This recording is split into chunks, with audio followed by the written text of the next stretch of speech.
Hello students, welcome back to Siddhant scholar study point. I am Nandita Jain. इस video lecture में हम continue करेंगे UGC NET JRF का paper 1 का यूनिट 10। इसमें हम पढ़ रहे थे स्वतंत्रता प्राप्ति के पश्चात जितने भी हमारे नई समितियां बनी थी उनके बारे में। तो एक पार्ट इसका बन चुका है। आज हम जो बची हुई समितियाँ हैं उनको भी पढ़ लेते हैं। तो सबसे पहले हम पढ़ेंगे उच्च शिक्षा के नवीकरण और पुनर्भवन सलाहकार समिति 2009, फिर डॉक्टर अनिल कारोड़कर समिति 2011, के.बी. पवार समिति 2012, टी.आर.एस. सुब्रमण्यम समिति 2016, अन्य संस्थागत सिफारिशें एवं प्रमुख अनुसंधान परिषदें। तो उच्च शिक्षा के नवीकरण तथा पुनर्भवन सलाहकार समिति 2009 में क्या कहा गया था? वर्ष 2009 में सरकार ने उच्च शिक्षा को व्यवस्थित करने के लिए प्रसिद्ध शिक्षाविद और यूजीसी के पूर्व अध्यक्ष प्रोफेसर यशपाल की अध्यक्षता में उच्च शिक्षा के नवीकरण तथा पुनर्भवन सलाहकार समिति की स्थापना की। ठीक है, तो इस समिति को यशपाल समिति भी कहते हैं। यहाँ से क्वेश्चन इंपॉर्टेंट है कि यशपाल समिति का दूसरा नाम क्या है? तो वो है उच्च शिक्षा के नवीकरण पुनर्भवन सलाहकार समिति 2009। या फिर अगर ये पूछा जाता है कि उच्च शिक्षा के नवीकरण तथा पुनर्भवन सलाहकार समिति 2009 का कौन सी समिति कहते हैं, उसे कहा जाता है यशपाल समिति। ठीक है, तो इसमें क्या कहा गया था, कौन सी सिफारिशें प्रस्तुत की गई थी? इसमें कहा गया था कि यूजीसी और एआईसीटीई जैसी उच्च शिक्षा नियामकों को भंग करके एक राष्ट्रीय उच्च शिक्षा एवं अनुसंधान आयोग National Commission for Higher Education and Research NCHER की स्थापना की जाए। तो उन्होंने कहा था कि यूजीसी और एआईसीटीई जैसी उच्च शिक्षा के जो रेगुलेटर्स हैं उनको भंग कर दिया जाए, उसकी जगह एक राष्ट्रीय उच्च शिक्षा एवं अनुसंधान आयोग की स्थापना की जाए। फिर कहा गया था इसमें कि विश्वविद्यालयों का स्वरूप ऐसा हो जहां कृषि, समाजशास्त्र, प्रौद्योगिकी विज्ञान, इंजीनियरिंग तथा प्रबंधन जैसे सभी विषयों को पढ़ाया जा सके, जिससे कि इन विषयों को पढ़ाने के लिए अलग से संस्थानों की स्थापना की आवश्यकता ना हो और विश्वविद्यालयों से कॉलेजों की संख्या भी कम हो जाए। तो यूनिवर्सिटीज़ हैं उसमें बहुत सारे कॉलेजेस हैं, उसकी थोड़ी सी संख्या कम हो जाएगी। क्यों? क्योंकि विश्वविद्यालय में अगर कृषि, समाजशास्त्र, प्रौद्योगिकी विज्ञान, इंजीनियरिंग और प्रबंधन जैसे मैनेजमेंट वगैरह सारे विषयों को पढ़ाया जाएगा तो फिर इनके लिए अलग से इंस्टीट्यूट्स नहीं बनाने पड़ेंगे। फिर कहा गया था इसमें कि डीम्ड विश्वविद्यालय का दर्जा प्राप्त करने के लिए एक संगठित प्रक्रिया हो। डीम्ड विश्वविद्यालय क्या है, इसको हम डिटेल में आगे पढ़ेंगे। तो इसमें इसको दर्जा प्राप्त करने के लिए संगठित प्रक्रिया हो जिससे कि ऐसे विश्वविद्यालयों खोलने पर रोक लगे, क्योंकि डीम्ड विश्वविद्यालय बहुत ज़्यादा होते जा रहे हैं, जो असलियत में विश्वविद्यालय होते नहीं है, मतलब डीम्ड होते हैं। ठीक है, तो डिटेल में बाद में बताऊँगी। तो इसमें था कि बहुत ज़्यादा हो गए तो उनके खोलने पर रोक लगनी चाहिए। फिर है विदेशी विश्वविद्यालय की स्थापना की स्वीकृति देने में सावधानी हो। तो जैसे सैमप्रतोदा समिति में कहा गया था कि विदेशी विश्वविद्यालय खुलने चाहिए, तो इन्होंने कहा कि विदेशी विश्वविद्यालय खुल तो जाएं, लेकिन स्वीकृति देनी है, उसको परमिशन देनी है तो बहुत सावधानी से देनी है। बिल्कुल सारे जो क्राइटेरियाज को फॉलो करें तभी इनकी स्वीकृति देनी चाहिए, नहीं तो नहीं देनी है। उसके अलावा था भारतीय प्रौद्योगिकी संस्थान IIT और भारतीय प्रबंधन संस्थान IIM को विश्वविद्यालयों के आधार पर विकसित किया जाए। ठीक है, तो इनको भी यूनिवर्सिटी के आधार पर डेवलप किया जाए। और कहा गया था इसमें कि ग्रेजुएट रिकॉर्ड एग्ज़ाम पद्धति के आधार पर IIT और IIM में प्रवेश होने चाहिए ताकि किसी विशेष क्षेत्र में छात्र की दक्षता की जांच हो सके। ठीक है, तो ग्रेजुएट रिकॉर्ड एग्ज़ाम पद्धति था, जैसे ग्रेजुएशन करने के बाद ही मास्टर्स की जाती है, तो उसके आधार पर IIT और IIM में प्रवेश होने चाहिए। ठीक है, तो उसके हिसाब से ही देखना चाहिए ताकि किसी विशेष क्षेत्र में छात्र की दक्षता की जांच हो सके कि वो कोई छात्र जो है वो किस में उसकी ज़्यादा स्किल है, किस फील्ड में वो जाना चाहता है। ठीक है, फिर था स्नातक डिग्री यानी कि ग्रेजुएशन डिग्री और बहुअनुशासिक पाठ्यक्रम को भी बढ़ावा मिलना चाहिए। ठीक है, तो जो ग्रेजुएशन की डिग्री है उसको भी बढ़ावा मिलना चाहिए। तो ये था यशपाल समिति का। अब हम पढ़ते हैं डॉक्टर अनिल कारोड़कर समिति 2011 में क्या कहा गया था। इनके अनुसार वर्ष 2011 में सरकार ने तकनीकी शिक्षा में सुधार के लिए डॉक्टर अनिल कारोड़कर की अध्यक्षता में एक समिति का गठन किया गया था। तो समिति ने निम्नलिखित सिफारिशें प्रस्तुत की। नंबर 1, तकनीकी शिक्षा में सुधार की नीति का एक निश्चित स्वरूप हो कि जो भी टेक्निकल एजुकेशन है उसमें इम्प्रूवमेंट करनी है, तो उसमें जो पॉलिसी बनाई जा रही है उसका एक निश्चित स्वरूप हो। और प्रत्येक संस्थान में अनुसंधान के लिए 2% का बजट निर्धारित होना चाहिए कि जो भी इंस्टीट्यूट्स हैं उसमें रिसर्च करना है तो कम से कम 2% का बजट तो उसमें होना ही चाहिए। तो ये बस ये 2 सिफारिशें प्रस्तुत की गई थी डॉक्टर अनिल कारोडकर समिति 2011 में। नेक्स्ट आ जाती है के.बी. पवार समिति 2012। वर्ष 2012 में यूजीसी ने के.बी. पवार समिति की स्थापना की। इस समिति ने उच्च शिक्षा में सार्वजनिक निजी भागीदारी सुनिश्चित करने के लिए निम्नलिखित 4 मॉडल प्रस्तुत किए। ये बहुत इंपॉर्टेंट है के.बी. पवार समिति 2012, क्योंकि इसमें कहा था कि उच्च शिक्षा में सार्वजनिक मीन्स गवर्नमेंट और निजी मतलब प्राइवेट, इसमें भागीदारी सुनिश्चित करने के लिए 4 मॉडल प्रस्तुत किए। पहला मॉडल है आधारभूत ढांचा मॉडल, जिसमें निजी क्षेत्र के आधारभूत ढांचे में निवेश करता है, जबकि सरकार संचालन और प्रबंधन का कार्य करती है एवं निवेश के बदले में निवेशक को सरकार वार्षिक भुगतान करती है। तो क्या है ये आधारभूत ढांचा मॉडल? इसमें प्राइवेट सेक्टर निवेश करता है, आधारभूत ढांचा वो बनाता है प्राइवेट सेक्टर, ठीक है, और सरकार क्या करती है? इसका संचालन करती है और प्रबंधन मतलब मैनेजमेंट करती है। तो बनाया किसके द्वारा जाता है? निजी क्षेत्र के द्वारा, और संचालित किया जाता है सरकार, और संचालित और प्रबंधित किया जाता है इसको सरकार के द्वारा, ठीक है। और बदले में जो निवेश है ना, क्योंकि आधारभूत ढांचे के लिए बहुत सारा निवेश करना पड़ता है, तो निवेश के बदले में सरकार निवेशक को सरकार वार्षिक भुगतान करती है कि एनुअली उसको पेमेंट दी जाएगी। फिर सेकंड है इसका आउटसोर्सिंग मॉडल। इसमें बताया गया था, इसमें निजी क्षेत्र के आधारभूत ढांचे में निवेश करता है, जैसे कि इसमें भी निजी क्षेत्र आधारभूत ढांचे में निवेश कर रहा था, आउटसोर्सिंग मॉडल में भी निजी क्षेत्र आधारभूत ढांचे में निवेश करता है, तथा साथ ही वे संस्थान के संचालन और प्रबंधन के लिए भी उत्तरदायी होता है। तो आधारभूत ढांचा मॉडल और इसमें क्या फ़र्क है? आधारभूत ढांचा में और आउटसोर्सिंग मॉडल में सिमिलरिटी तो ये है कि जो आधारभूत ढांचे में निवेश होगा वो निजी क्षेत्र के द्वारा होगा, और इनमें डिफरेंस क्या है कि आधारभूत ढांचा में संचालन और प्रबंधन सरकार के द्वारा किया जा रहा था, जबकि आउटसोर्सिंग मॉडल में संचालन और प्रबंधन के लिए निजी क्षेत्र भी उत्तरदायी होगा। सरकार केवल निर्दिष्ट सेवाओं के लिए निजी निवेशकों को भुगतान करेगी, जो उनके द्वारा निजी निवेशक जो भी सेवाएं प्रदान करें, सरकार केवल उनको पेमेंट करेगी उस सेवाओं के बदले में। थर्ड है इक्विटी या हाइब्रिड मॉडल। इसके तहत आधारभूत ढांचे में सरकार एवं निजी क्षेत्र दोनों निवेश करते हैं। तो इक्विटी से मतलब यही है, या हाइब्रिड, कि जिसमें सरकार और निजी क्षेत्र दोनों ही इन्वेस्टमेंट करेंगे और दोनों ही संचालन और प्रबंधन भी करेंगे, तो दोनों ही बराबर के उत्तरदायी होंगे। फोर्थ है रिवर्स आउटसोर्सिंग मॉडल। इसमें उल्टा हो गया, रिवर्स जैसे आउटसोर्सिंग मॉडल का उल्टा। इसके तहत सरकार आधारभूत ढांचे में निवेश करेगी, जबकि आउटसोर्सिंग मॉडल में निजी कर रहा था, निजी क्षेत्र, ठीक है।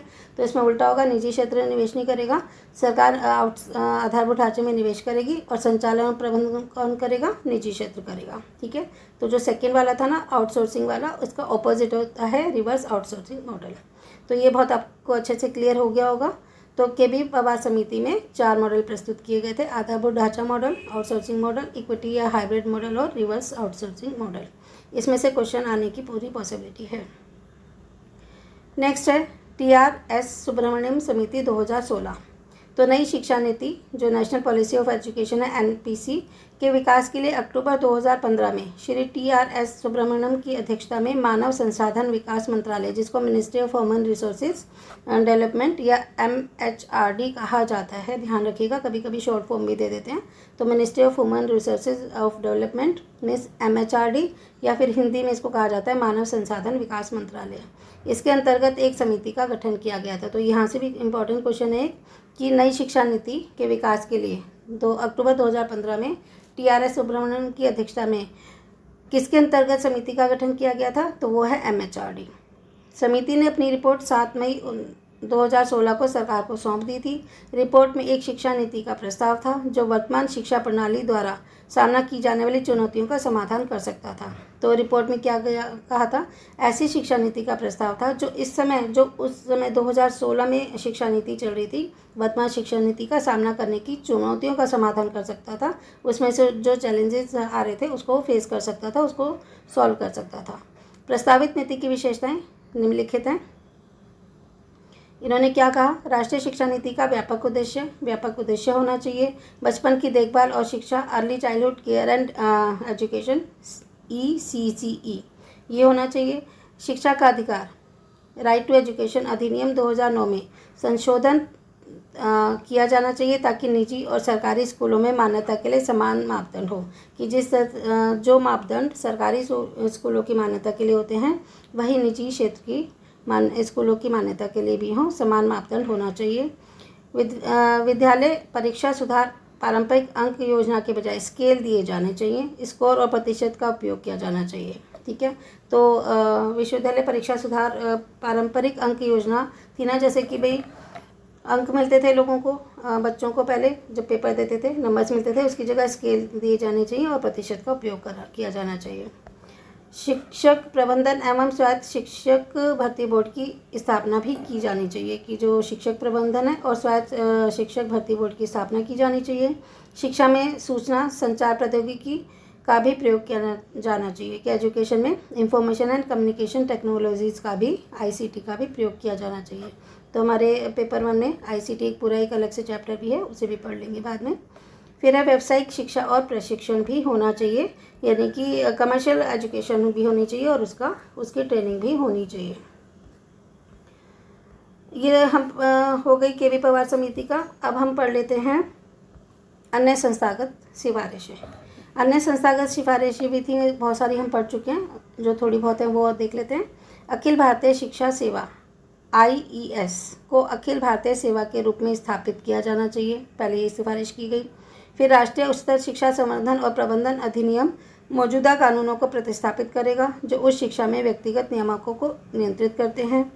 फिर थर्ड है राष्ट्रीय प्रत्ययन board, national accreditation board NAB, राष्ट्रीय मूल्यांकन और प्रत्ययन परिषद की मौजूदा मान्यता निकायों को मान्यता देगा और प्रत्ययन के लिए मानक निर्धारित करेगा। तो ये खास कुछ नहीं है, इसमें से क्वेश्चन नहीं आता है। फिर है प्रमुख अनुसंधान या शोध परिषदें, फेमस रिसर्च काउंसिल्स। तो इसमें सबसे पहले है भारतीय सामाजिक अनुसंधान परिषद, means Indian council of social science research, ICSSR। इसकी स्थापना सामाजिक विज्ञान अनुसंधान को विकसित करने, विभिन्न शाखाओं को सुदृढ़ करने, सामाजिक विज्ञान अनुसंधान की गुणवत्ता में सुधार लाने के लिए राष्ट्रीय नीति निर्माण हेतु वर्ष 1969 में की गई थी। तो 1969 में इसकी स्थापना की गई थी, किसकी? भारतीय सामाजिक अनुसंधान परिषद की।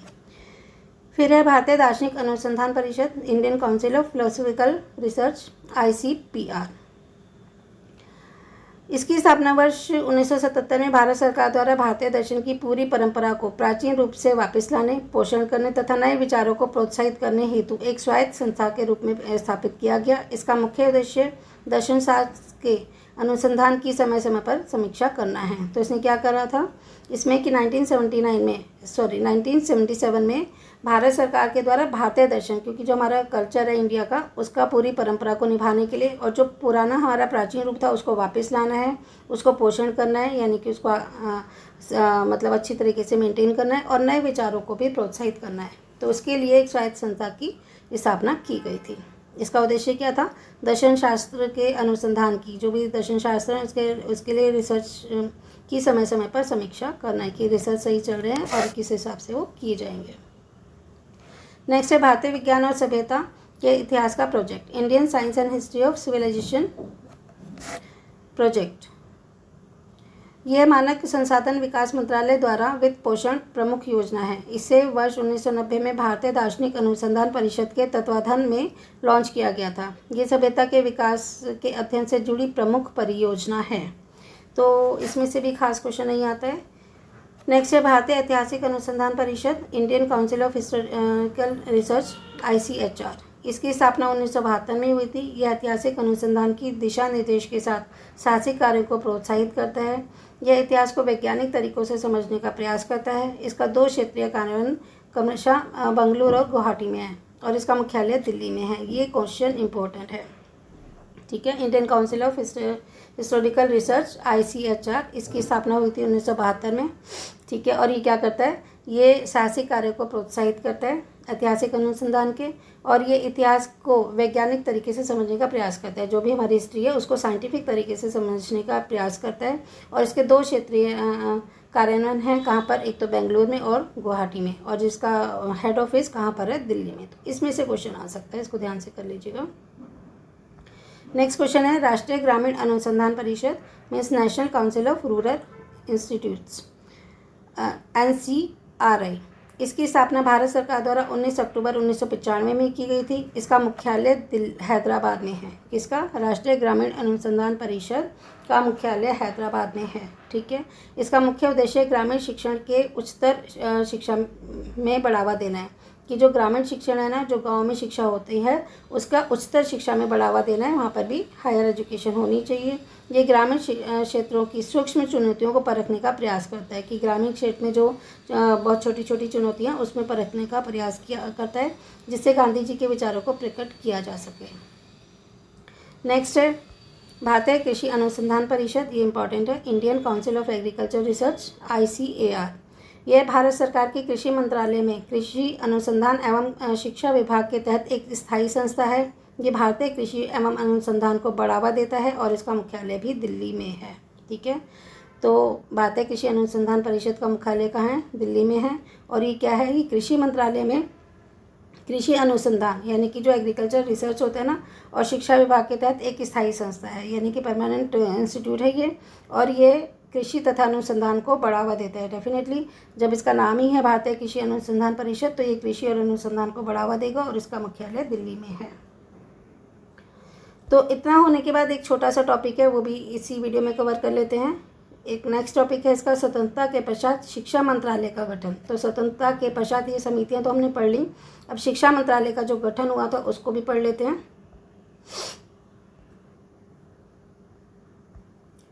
स्वतंत्रता प्राप्ति के पश्चात केंद्र में शिक्षा मंत्रालय का गठन किया गया। वर्ष 1959 में शिक्षा मंत्रालय को 2 भागों में पुनर्गठित किया गया। एक तो शिक्षा मंत्रालय, दूसरा वैज्ञानिक शोध एवं सांस्कृतिक कार्य मंत्रालय। ठीक है। तो जो शिक्षा मंत्रालय था ना, उसको 2 भागों में पुनर्गठित किया गया, इसको रिकंस्ट्रक्ट किया गया। कौन कौन से में? शिक्षा मंत्रालय ही है, और दूसरा है वैज्ञानिक शोध एवं सांस्कृतिक कार्य मंत्रालय। वर्ष 1985 में केंद्र सरकार द्वारा शिक्षा मंत्रालय का नया नामकरण मानव संसाधन विकास मंत्रालय किया गया, मिनिस्ट्री ऑफ ह्यूमन रिसोर्स। ठीक है। MHRD होगा, मानव संसाधन विकास मंत्रालय यानी कि ministry of human resource development, MHRD इसके रूप में कर दिया गया, जिसके अधीन कई प्रभाग कार्यरत हैं। कौन कौन से? एक तो प्राथमिक शिक्षा प्रभाग भी MHRD में आता है, माध्यमिक शिक्षा प्रभाग भी आता है, विश्वविद्यालय एवं उच्च शिक्षा, तकनीकी एवं औद्योगिक शिक्षा, प्रौढ़ शिक्षा एवं समाज कल्याण भाषा प्रभाग, फिर है भाषा प्रभाग, संस्कृत प्रभाग, शोध एवं प्रकाशन प्रभाग, युवा सेवाएं प्रभाग, यूनेस्को प्रभाग, नियोजन और आंतरिक वित्त प्रभाग, सांख्यिकी एवं सूचना प्रभाग, विदेशी शिक्षक संबंध प्रभाग, शारीरिक शिक्षा एवं मनोरंजन प्रभाग और केंद्र शासित क्षेत्र एवं राष्ट्रीय छात्रवृत्ति प्रभाग।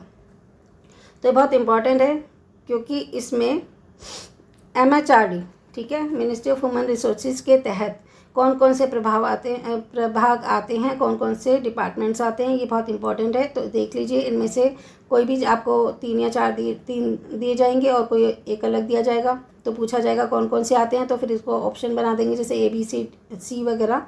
तो बहुत सारे क्वेश्चन इस तरह से कैसे भी पूछे जा सकते हैं। तो बस ये ध्यान रखिएगा कि कौन कौन से इसमें डिपार्टमेंट आते हैं। प्राथमिक, माध्यमिक, विश्वविद्यालय और एवं उच्च शिक्षा, तकनीकी एवं औद्योगिक शिक्षा, प्रौढ़ शिक्षा एवं समाज कल्याण भाषा प्रभाग, संस्कृत शोध एवं प्रकाशन प्रभाग, युवा सेवाएं, यूनेस्को, नियोजन एवं आंतरिक, सांख्यिकी एवं सूचना प्रभाग, विदेशी शिक्षा संबंध प्रभाग, शारीरिक शिक्षा एवं मनोरंजन प्रभाग और केंद्र शासित एवं राष्ट्रीय छात्रवृत्ति प्रभाग। इसमें से क्वेश्चन आ सकता है, क्योंकि MHRD बहुत इंपॉर्टेंट है, मानव संसाधन विकास मंत्रालय। क्वेश्चन इसमें से बन सकता है, बिल्कुल ध्यान से पढ़ लीजिएगा। ठीक है। तो इस वीडियो में इतना ही करते हैं। नेक्स्ट टॉपिक होगा हमारा भारत में उच्च शिक्षा की संरचना। तो इतना आप लर्न कर लीजिए। इसमें से 1 लाइनर क्वेश्चन